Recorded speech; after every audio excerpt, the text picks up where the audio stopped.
creatures and human animal. I just think that we need a third domain, death drive, anxiety, and so on, which then allows us to properly locate these two. But I know I didn't prove anything here. But you see my desperate wager, totally agreeing with your anti-philosophy.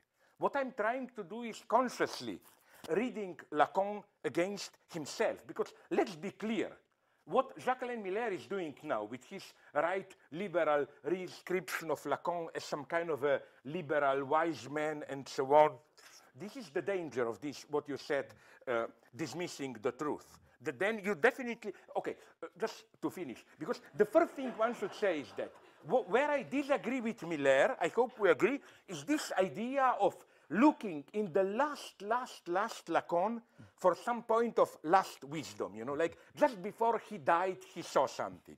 Which is why, maybe you know it better than me, Lacan's last official mistress, Catherine Millot, I think, yeah, was the object of such affection. The idea was that she was there when Lacan was dying, and that just on the point of dying, he told her something, you know. This last, as you would say, singularity encounter of the real. No, I claim, agreeing with you, that I claim that somewhere between, in those 10 years or more seminars of from anxiety to maybe encore, this was Lacan at his top. And I think, frankly, all those attempts with notes the last years, sorry to tell you, I'm more and more convinced they are gradual disintegration. I don't think, and you effectively have what you said, all this, you know, accommodate to the symptom, truth doesn't matter, a kind of a almost, Miller is right, Rortian playfulness, which to us as old, I wouldn't say old followers of the follower of Lenin, not to name the name, no, this I don't buy. So I'm sorry if I was too long, but you see my point. What I'm trying to do is desperately to nonetheless save Lacan in some sense for philosophy. I'm very sorry if I was too long, and please strike back with all your force. Thank you.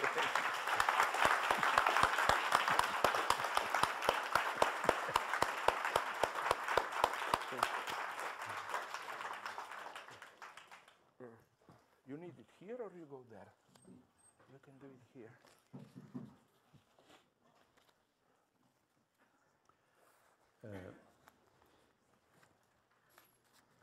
Naturally, it's very difficult to say anything after that, because if I go on the ways you open, we are here tomorrow.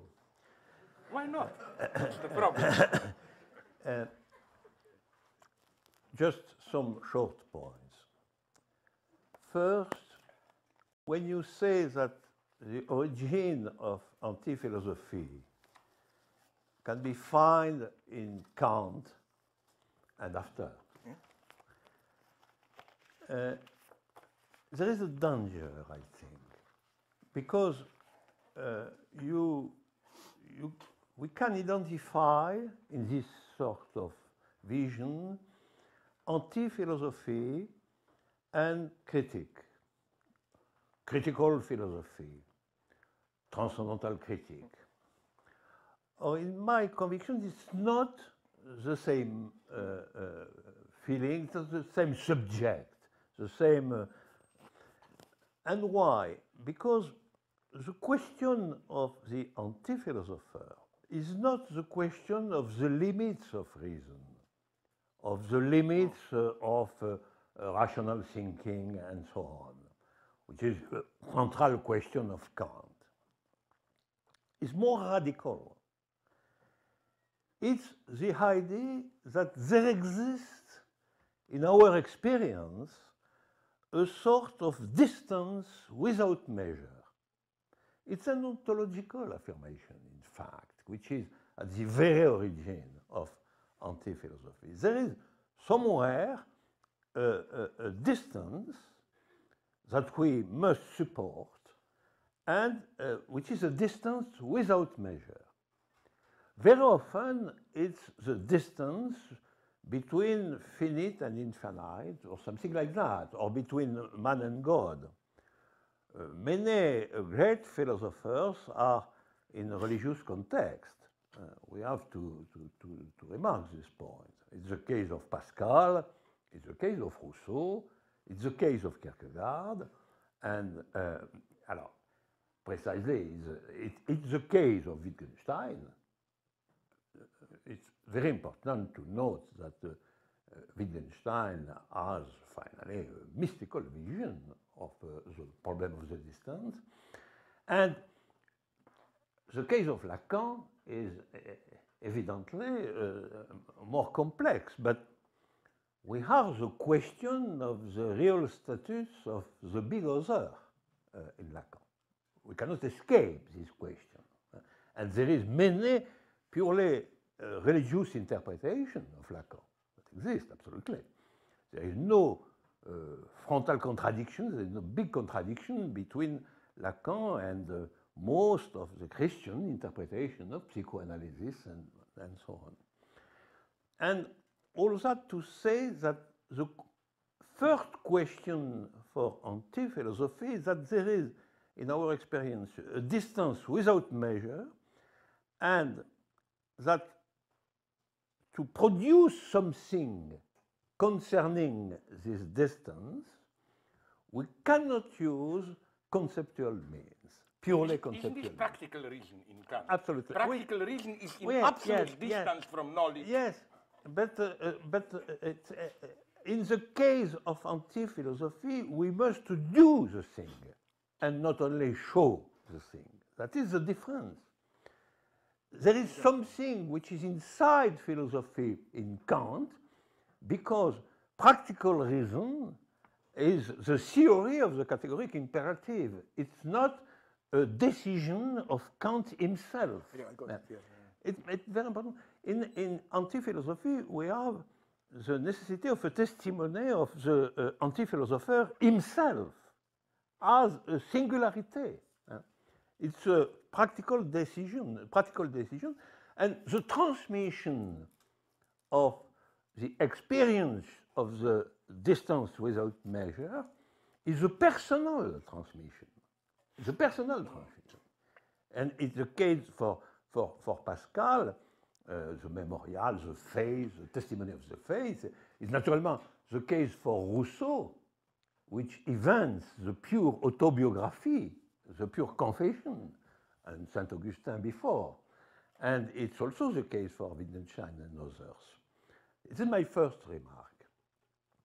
So I think we must distinguish four types.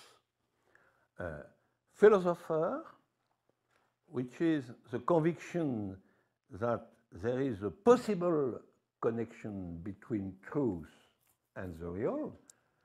The philosopher don't say that this connection is of philosophical nature. Maybe, but maybe not. It's not my conviction, for example. There is for me, there is a connection, a touch of the real in some form of truths, which are artistic, scientific, and so on. But the philosopher has the conviction that there exists some touch of the real under the name of truth. There is the sophist, which is another type.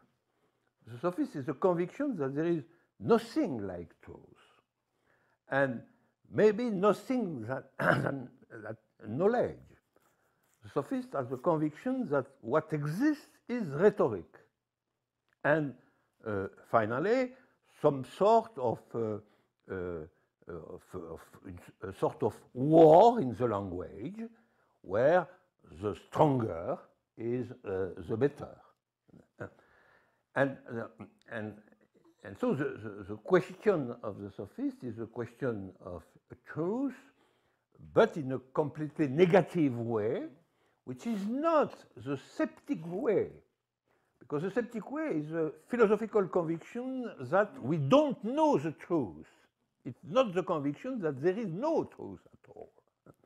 So the skeptic, which has the conviction that there is truth, but we cannot know the truth, is inside philosophy. The sophist is not, because his conviction is that there is nothing, truth is a completely empty word, that there is nothing like that, and that is, there is no interest in truth.